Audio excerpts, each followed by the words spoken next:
And the colleagues of Officer Mike Moszer of Overland Park, who was killed in the line of duty over the weekend. He was just 37 years old. He leaves behind a legion of loved ones and a lasting legacy of helping countless people in his community. Officer Moszer was a decorated veteran who had served with the Overland Park Police Department for 15 years.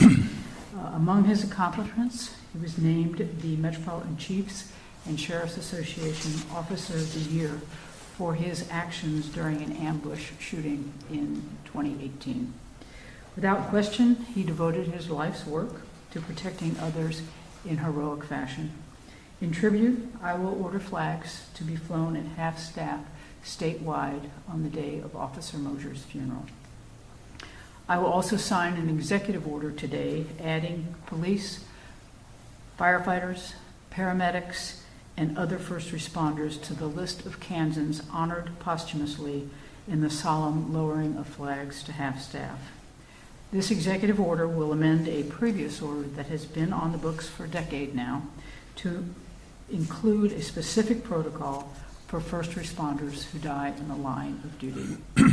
While the danger to our first responders is a constant, the COVID-19 pandemic has driven home in yet another way the dedication of so many Kansans who, day in and day out, quite literally put their lives on the line to keep us safe. We must never take their courage and their professionalism for granted. Our frontline workers in hospitals are also performing heroic, life-saving work every minute of every day. Today is National Nurses Day. We owe heartfelt thanks to all nurses and their fellow healthcare workers who are battling this public health crisis around the clock at great risk to their own well-being. To honor their contributions, we must personally commit to doing what we as individuals can do to block the spread of the virus. One way to respect everyone working so hard to keep us safe is by wearing a mask in public and encouraging our family, friends, and coworkers to do the same. It's estimated that anywhere from 6 to almost 18% of those infected can carry the virus without developing symptoms. And some people can be infected for up to 14 days before symptoms develop and unknowingly transmit the virus to others. We all need to do our part to keep the virus from spreading. This means limiting your travel to essential trips and doing your best to avoid crowded stores, businesses, or parks. And please continue to wash your hands frequently. You can find more tips on how to protect yourself and others, including simple instructions on making a mask, on our website, covid.ks.gov. I also want to say thank you again to Kansans for following our stay-at-home guidelines. I know it hasn't been easy, but because of your commitment to staying home, social distancing, and practicing good hygiene in the past month, we were able to loosen some restrictions earlier this week. Last week, I announced the state's official plan to reopen our economy in a cautious, measured way. We'll continue to reevaluate Kansas's disease spread, testing rates, hospitalizations, personal protection equipment availability, and other factors before moving from one phase to the next. Science and data will dictate how quickly or how slowly the reopening unfolds. We're currently in phase 1 of our gradual reopening plan. In this phase, we strongly encourage everyone to maintain 6 feet of social distance in public settings, and as I've already said, wear a mask. This is consistent with CDC guidelines. We simply cannot let our guard down. Until a vaccine is developed and readily available, COVID-19 will be an ongoing threat. We must all do all we can to protect ourselves and each other. So please be cautious, thoughtful, and mindful of the continued threat of COVID-19. Flattening the curve truly is a community effort, and there's no better way to show your neighbors how much you care for them than by following public health guidelines. And with that, I'll turn it over to Dr. Lee Norman, Secretary, Department of Health and Environment. Thank you, Governor Kelly. Today, May 6th, we have a total number of positive cases in Kansas of 5,734, and an increase in 276 cases since yesterday. 36,380 negatives. We have 144 deaths, which is an increase in 7 from yesterday.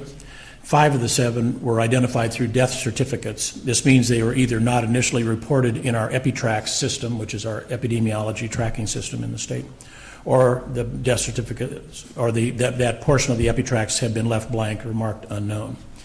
It is important to keep in mind a few things when looking at our daily numbers. Our numbers are only as good as what is reported to us, typically from the local health departments and laboratories.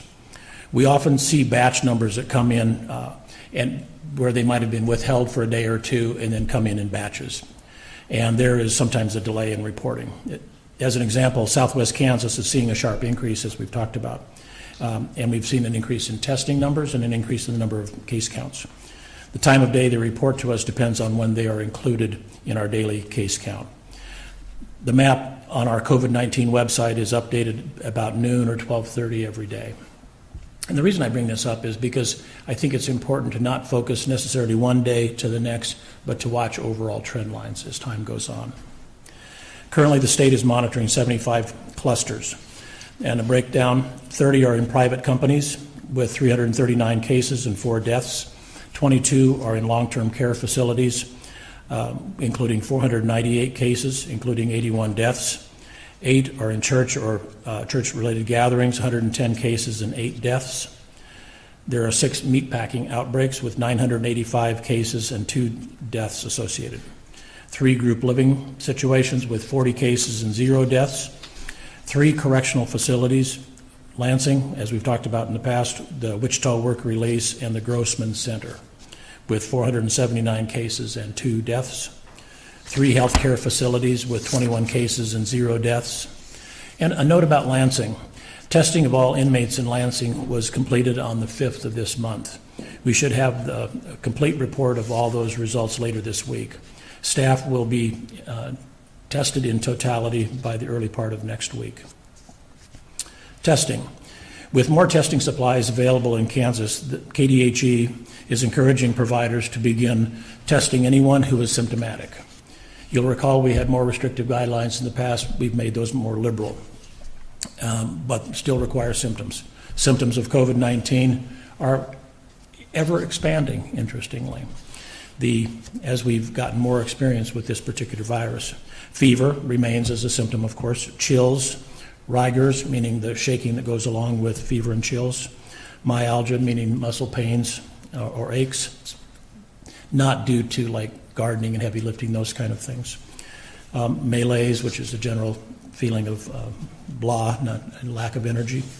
Headache, sore throat, lower respiratory illness, including cough, shortness of breath, or difficulty breathing.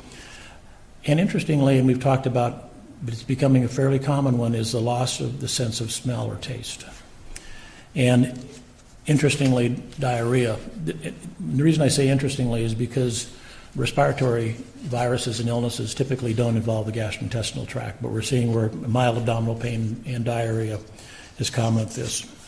And that's all those symptoms that are not associated with other identifiable diagnosable illness. If testing is done through KDHE, the person needs to have 2 or more of the symptoms. If testing is done through private labs, we encourage the testing of those people to have 1 or more symptoms. One other thing I wanted to point out today is we're starting to work with other labs that are looking at new and novel testing methods. For example, we have one lab we're working with, a commercial lab that is going through the testing process leading, we hope soon, to FDA approval of saliva test, which when you think about it, putting a swab, and we've talked about swabs a lot, up in the nasopharynx is not, it's not fun. And anybody can spit into a test tube. And if it comes up being like we think it will, that'll be a real adjunct. It'll make it easier for people to do a saliva test. And also there's a serum test that is being worked on.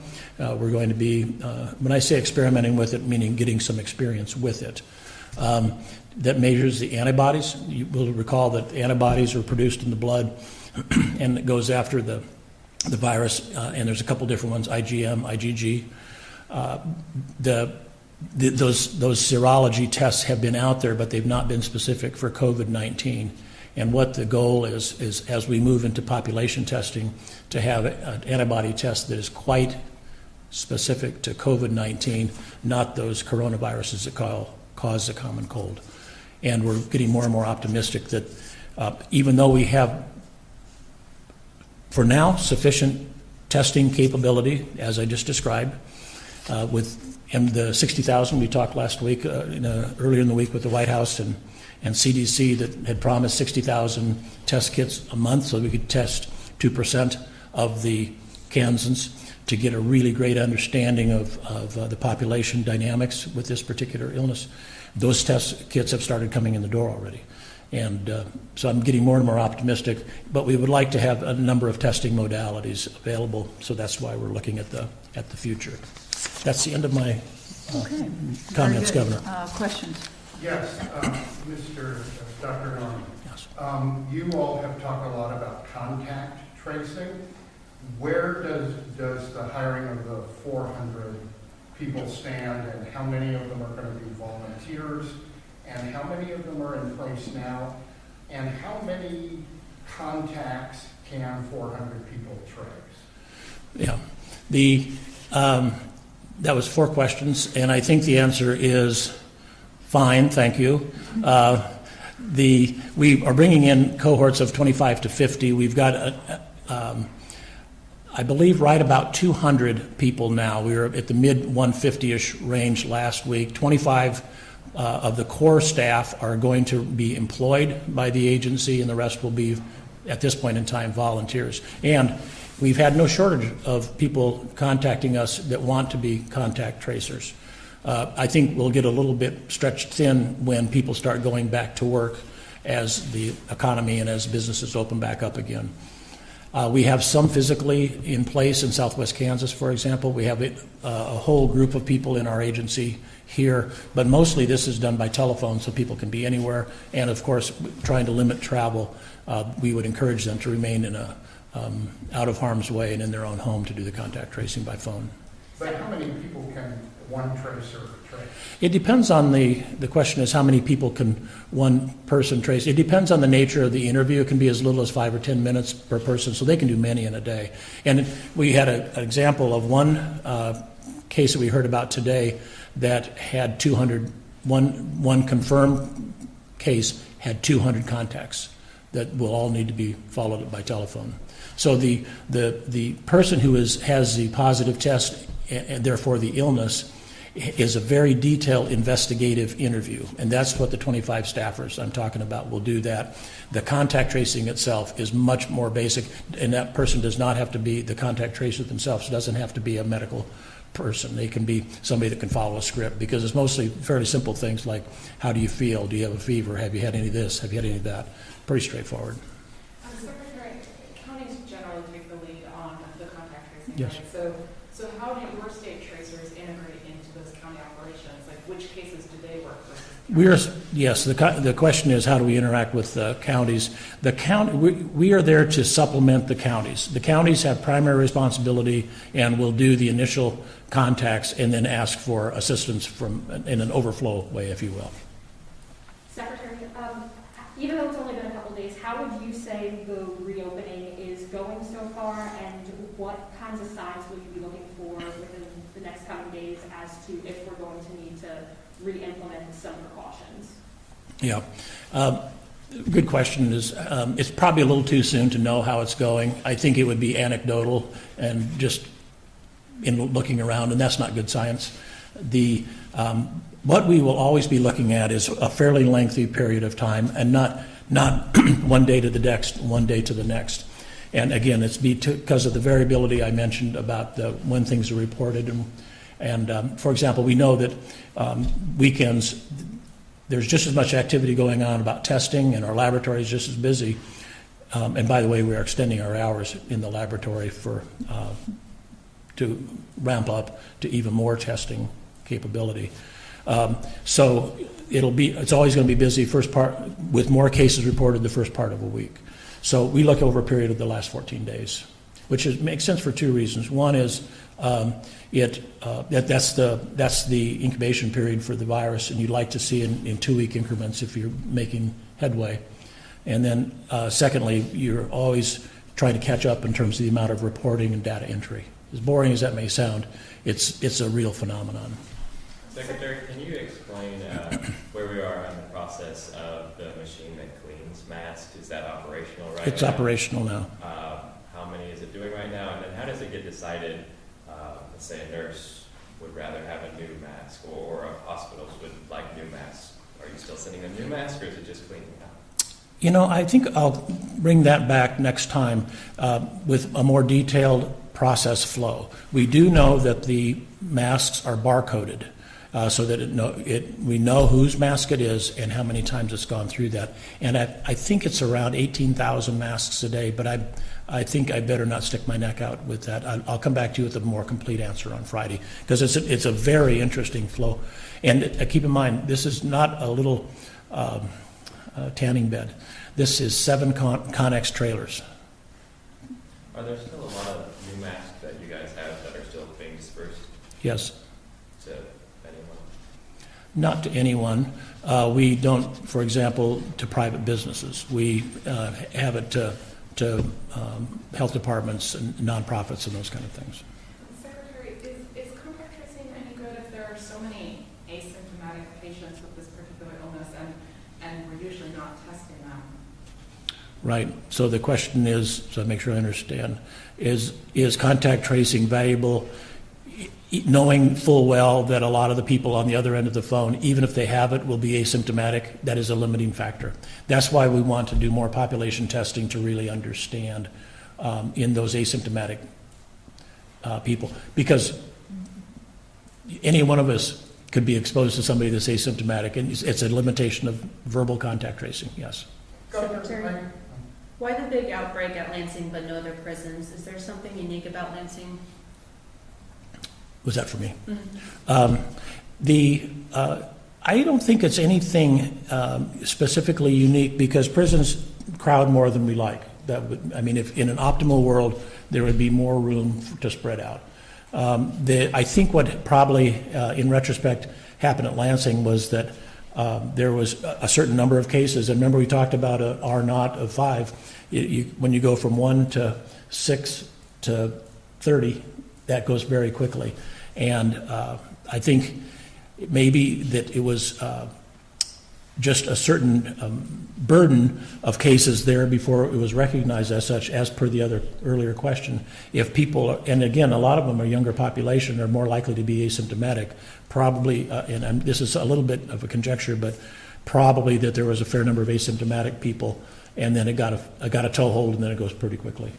Well, I'm curious, why did you test the inmates first rather than the staff? I mean, some folks might argue that the inmates are there for a reason because they committed crimes, and so the staff are probably more deserving of attention first. Well, I think first off, on the morality of it, I think people are people, and we want to decrease the burden of disease in all people. Second, the logistics are that staff come, and it depends on what their work schedule and rotation is in terms of the likelihood. We've tested a lot of staff people already. This is just essentially cleaning up the last cohort of people that have not yet been tested. Governor, we've kind of delayed the releasing of people that have been sick so far. Are you still considering that? And if not, what are you thinking instead that could help stop the spread inside of prisons? Yeah, the issue of releasing folks from prison is an ongoing one. I expect that it will be sort of a rolling measure, that now that we've got the system in place to verify who's eligible for that and who's at risk, low risk, whatever, we can continue to do that. I think it's been interesting that uptake on it has not been what you might expect. There have been some who have been eligible who have chosen not to be. And when we talk about release, let's remember that these folks are leaving on house arrest. They're not actually being released. So, but it's an ongoing process. Well, Governor, do you kind of, What, Johnson? We're still getting complaints about people having trouble with the unemployment website and line. What are you doing to fix that? And do you have any alternative or initiatives in place to help those folks? Yeah, the issue with the unemployment process is an ongoing one. We're fully aware of it. We knew from the get-go that we had a huge problem on our hands when, you know, the demand went from record lows to, you know, record highs overnight. The department did what they could and continues to do that to beef up the staffing so that we have a whole lot more people there responding to those calls, working online to process as fast as we possibly can. Some of it has gotten better, and we've been able to respond to more calls, and the number of calls that aren't getting answered are decreasing on a daily basis. There are a couple of other things that were monkey wrenches that were thrown in there that have, you know, created even greater problems, and that was, you know, while it's a wonderful thing that the feds decided to give an additional $600 of unemployment to folks who are eligible for Kansas unemployment, that's great, but the problem is the feds didn't send that money to them. The feds said, Kansas, you send that money to them. So we've had to develop an entire new platform to be able to handle that. It's the same with gig workers and self-employed. You know, that's never been something that states have had in place because it wasn't legal to give unemployment to those folks. So now that the feds made that legal, they again didn't take care of that on the federal level like they might your tax returns. Instead, they said, okay, states, you implement that. So 50 states have had to implement systems to be able to make that happen. So all of that is creating a huge problem for every state, and we're doing what we can with a very antiquated system as quickly as we can, and we will continue to work on it. We know it's important, and we're not ignoring it at all.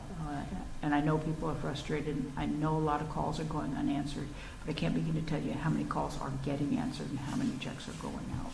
Well, what other options do workers have to get their money? I'm sorry? What other options are available for these people to get their money? There really are no other options than to work through this system. And so, you know, and it's taking time. I will reassure those that have been frustrated by not being able to get in or not getting checks that, you know, there will be retrospective payments so that while we weren't able to get it to them in a timely fashion, they will get back to March 1st or March 30th. I can't remember the exact date, but. Secretary, are there legitimate reasons for people to fear going back to work? For example, maybe I'm, over 65 and I'm working, or I've had my spleen removed, or maybe I'm concerned that my employer isn't taking the precautions that are necessary in my workplace. And if so, what would your advice be to people who have those fears? Yes. I think that it is legitimate, I think, for people to be concerned about getting infected with COVID-19, whether it's in their home or going back and forth from work or in the work setting. I think that's legitimate. It's just the same as we've seen with essential workers, whether they're healthcare or first responders or and others.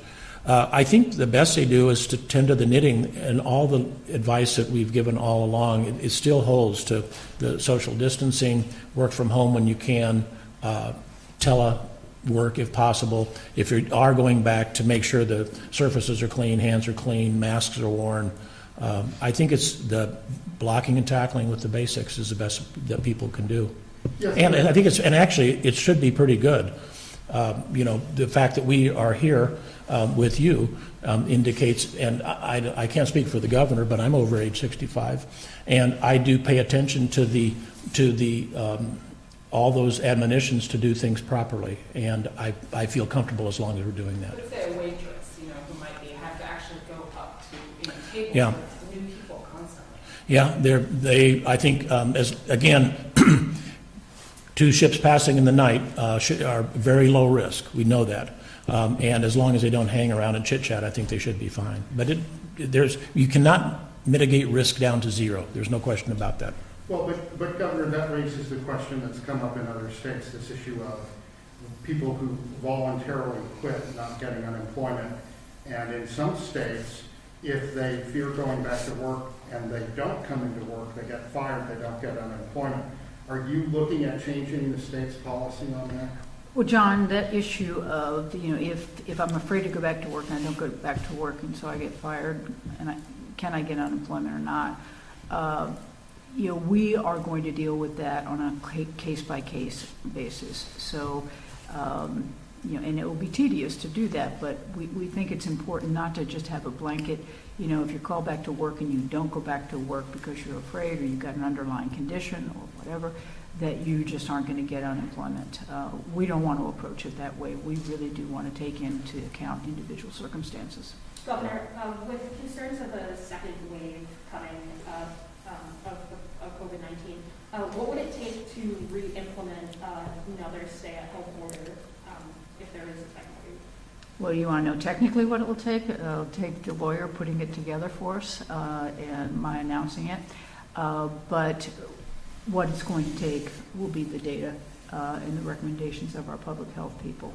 If the trends that we're seeing now start to reverse, we're obviously going to sit down and we're going to talk about that. What do we need to do? I think there is anticipation of a second wave in the fall, and I think we're preparing for that. I think part of what we've been putting in place, including the phased-in reopening, would allow us to pull those back as things change in September, October, November. I think the fact that our schools, within a matter of 3 or 4 days, were able to put together a pretty comprehensive continuous learning program outside of our school buildings will give us the freedom in November, if we have to say, you know what, we have to get out of the buildings for a while. But then we can re-implement those continuous learning programs. So a lot of what we're learning right now will put us in much better stead. We'll be much better prepared if a second wave hits us. I think we'll do a lot better job. We'll anticipate, we'll know, we'll have a stockpile of the personal protective equipment and the testing and all the kinds of things that we can anticipate now needing, which we couldn't have anticipated, in December. Governor, should businesses or companies be allowed to keep people out if they're not wearing a mask? There's rumor that there are some businesses that do not allow you inside if you're not wearing a mask. And I'm perfectly fine with that. I think whether that's legal or not, I honestly don't know. But I think that if that business owner thinks that that's the safest thing to do for his employees and his customers, I'm not going to step in and tell him no. When it comes to barbershops and nail salons, they weren't in phase one. What would you want to see out of patrons and workers there? I mean, you're clearly touching another person there. What can they do to protect themselves and each other? Well, yes, you can't socially distance when you're doing a pedicure or a haircut, and I think that wearing a mask and make sure that the equipment is washed in between times, that the chair is swabbed down, attention to hand hygiene, making sure you stay home. The basic admonitions that we've had before and the recommendations, I think, is something that will carry the day. You said clusters at churches were to 8. Is that up from last time? And how can that be happening? I think that's the same number as last time. But the discussion here about hair and nail salons, a lot of those folks who run those businesses say they're already doing that. They can keep their customers socially distant before they get in a chair, and they're really, really frustrated that they can't open because some of them are sole proprietors, and that's their source of income. So, what do you tell those folks? Because they're like, we're regulated. We have to do this stuff already. We go through so many hours of training, etc.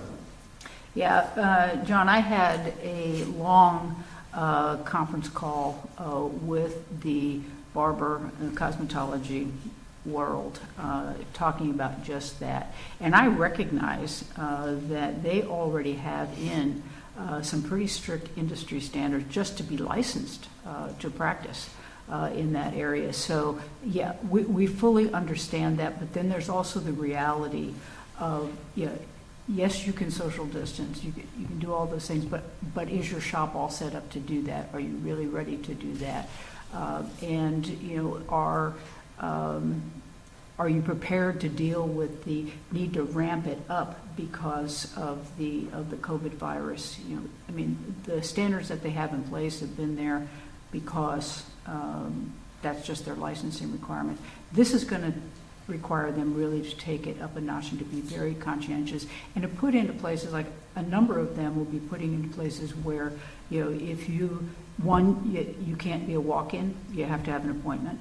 2, you know, you wait for your appointment in your car rather than coming in and sitting in the waiting room. So they've got to put all of those kinds of things in. It'll require signage, it'll require a variety of things. So I think that's part of it, but the other part of it is just knowing that we can no longer maintain that 6 feet of social distancing, and we just want to see how this phase goes to make sure that, you know, by adding that factor, we're not putting people at serious risk. And if I may add something to the governor, I walked into a store, I had a mask on, it was, and I didn't like the way it was being managed, so I turned around and walked back out. Governor, do you want the legislature to come back? And if so, in what form and how? I miss them so much, John. Of course I want them to come back. I think, you know, the Legislative Coordinating Council will be meeting this afternoon at 3, and they will be making that decision, and I'll respect whatever decision they make. Secretary, are we considering using any technologies such as cell phone and Bluetooth technologies to do contact tracing? Yes, we're looking at some of the, I believe it's Google and Apple that are working together, and there's a couple other ones that are contact tracing people, matter of fact, reported on today. When we get a little bit further down that road, we'll talk about it. We realize also there's some sensitivity about that. We've talked about the unicast and the other things that are already out there, and I will tell you, I watch those and I pay attention to those, but it would be a particular benefit, for example, to receive a text when somebody that person had come in contact with has tested positive. I personally think it's a good idea. I know that there's certain people that say this is an invasion of my privacy. We want to make sure that the technology is safe, it's private, and works and is helpful. So we're looking into that. Thank you.